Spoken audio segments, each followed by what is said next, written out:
Hi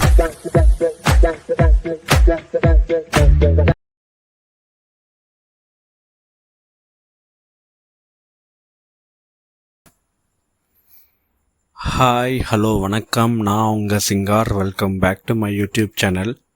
so நம்ம இன்றைக்கி இந்த வீடியோவில் என்ன பார்க்க போகிறோன்னா, ஜீ5ல ரிலீஸ் ஆன மணிகண்டனுடைய குடும்பஸ்தன் தமிழ் மூவி எப்படி இருக்குன்னு இப்போ நம்ம பார்க்கலாம். இந்த படம் ரொம்ப நாள் ஆச்சு ஓடிடியில் வந்து. அண்டு இந்த படம் நான் தியேட்டர்ஸ் ரிலீஸ் ஆனப்பவே பார்த்துட்டேன், பட் ரிவ்யூ போட முடியல. ஸோ ரொம்ப கேப்க்கு அப்புறம் நான் வந்து இந்த படத்தோடைய ரிவ்யூ வந்து இப்போ போடுறேன். ஸோ நீங்கள் சொல்லுங்கள், இந்த குடும்பஸ்தன் படத்தை எத்தனை பேர் பார்த்தீங்கன்னுட்டு. ஸோ எனக்கு இந்த படம் பார்த்து முடிச்சதுக்கப்புறமா எனக்கு இந்த படம் ரொம்பவே பிடிச்சிருந்துச்சு. அதுக்கு முக்கியமான காரணம் இங்கே எடுத்துக்கிட்ட கதை அண்ட் இந்த படத்தை ஓவராலாக எடுத்த விதம் தான். இந்த படத்தோடைய ஒன்லைன் ஸ்டோரி என்னென்னா, மணிகண்டன் இந்த படத்தில் ஒரு கம்பெனியில் வேலை செய்வார். பட் அந்த கம்பெனியில் சில பிரச்சனை நடக்கும். ஸோ அதனால் அவர் வேலையை விட்டு தூக்கிடுவாங்க.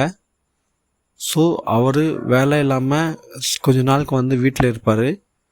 அதுக்கப்புறம் அவர் சுற்றி நடக்கிற சில விஷயங்கள்னால காசு நெருக்கடி வரும்.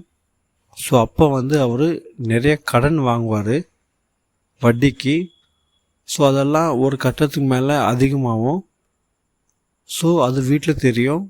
அதுக்கப்புறமா அவர் வந்து சொந்தமாக தொழில் தொடங்கலான்ட்டு ஒரு பேக்கரி ஒன்று ஆரம்பிப்பார்.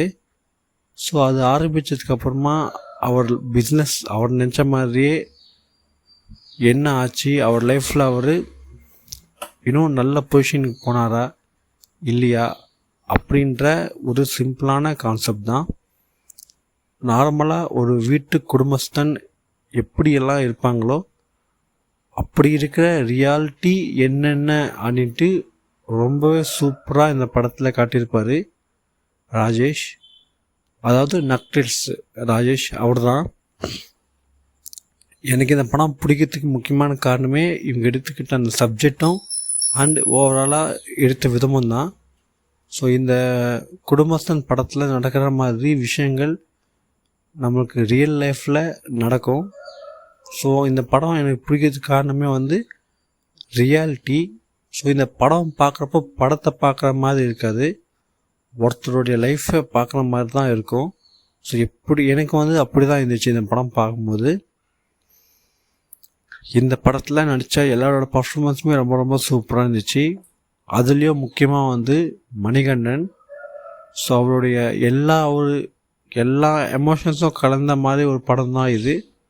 ஸோ இந்த படத்தில் காமெடியான போர்ஷனும் இருக்கும், எமோஷனல் போர்ஷன் இருக்கும், சென்டிமெண்ட் அந்த போர்ஷனும் இருக்கும்.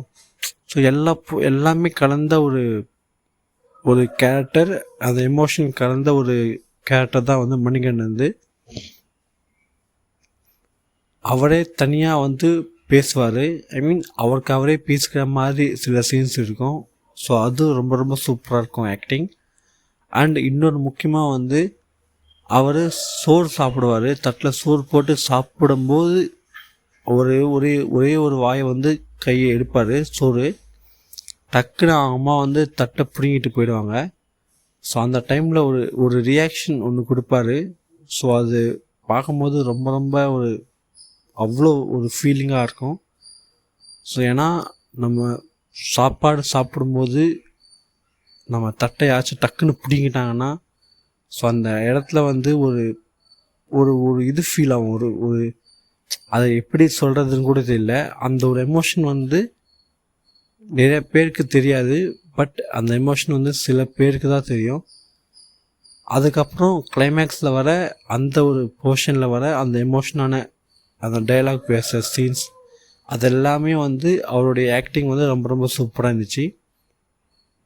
மணிகண்டன் தாண்டி இந்த படத்தில் நடித்த எல்லாரோட பர்ஃபார்மன்ஸுமே ரொம்ப ரொம்ப சூப்பர். ஹீரோயின், ஹீரோவோட அம்மா அப்பா அண்ட் ஹீரோவுக்கு மாமாவை வந்து குரு சோமசுந்தரம் அவர் நடிச்சிருப்பார். ஸோ அவருடைய கேரக்டர் ரைட்டிங், அவளுடைய பர்ஃபார்மன்ஸ் வந்து இதுவுமே வந்து ரொம்ப ரொம்ப சூப்பராக இருக்கும் இந்த படத்தில். ஸோ ஹீரோக்கு ஃப்ரெண்ட்ஸாக வர அவங்க கேரக்டர், ஹீரோவுக்கு சொந்தக்காரங்களாக வர அவங்க கேரக்டர் அண்ட் அவங்களுடைய ஆக்டிங்ன்றது எல்லாமே வந்து இந்த படத்தில் ரொம்ப ரொம்ப சூப்பராக இருக்கும். இந்த படத்தை டைரக்ட் பண்ணது வந்து நக்லேட்ஸ் ராஜேஷ் அவர் தான். ஸோ ஒரு ரொம்ப ரொம்ப சூப்பரான ஒரு லைன் எடுத்து ரொம்ப ரொம்ப சூப்பரான ஒரு படத்தை கொடுத்துருந்துருக்காரு. அண்ட் இந்த வருஷத்தில் ரிலீஸ் ஆன பிளாக் பஸ்டர் படம் இந்த குடும்பஸ்தன். ஸோ மணிகண்டனுக்கும் சரி, டைரக்டராக ராஜேஷ் அவருக்குமே சரி, இந்த படம் வந்து ஒரு மிகப்பெரிய வெற்றி படம். இப்போ இந்த படம் வந்து ZEE5 OTTல ஸ்ட்ரீம் ஆகுது. ஆல்ரெடி ரிலீஸ் ஆயிடுச்சு. எப்போ ரிலீஸ் ஆயிடுச்சு? ஸோ நீங்கள் யாராச்சும் பார்த்துட்டு இருந்தால் உங்களுக்கு இந்த படம் எப்படி இருந்துச்சுன்னு உங்களோட ஒப்பீனியனை கீழே கமெண்ட் செக்ஷனில் தெளிவுபடுத்திக்கோங்க. இந்த படத்தை பார்க்காதவங்க இப்போ இந்த படம் வந்து ZEE5ல இருக்குது, செக் பண்ணி பாருங்கள். ஸோ அவள் தான் என்னோடய வீடியோ. இந்த வீடியோ உங்களுக்கு பிடிச்சிருந்தா லைக் பண்ணிக்கோங்க, உங்கள் ஃப்ரெண்ட்ஸ் அண்ட் ஃபேமிலிக்கு ஷேர் பண்ணிக்கோங்க. ஏதாச்சும் ஒப்பீனியன் இருந்துச்சுன்னா கீழே கமெண்ட் செக்ஷனில் தெளிவுபடுத்திக்கோங்க, நான் செக் பண்ணுறேன். சப்ஸ்கிரைப் பண்ணதுக்கு அப்புறமா நம்ம சேனலோடைய பிளேலிஸ்ட்ன்ற ஆப்ஷன் இருக்கும். ஸோ அதை கிளிக் பண்ணிங்கன்னா உங்களுக்கு நிறைய செக்மெண்ட்ஸ் அண்ட் நிறைய வீடியோஸ் இருக்கும். ஸோ அதெல்லாம் பார்த்து என்ஜாய் பண்ணிக்கோங்க.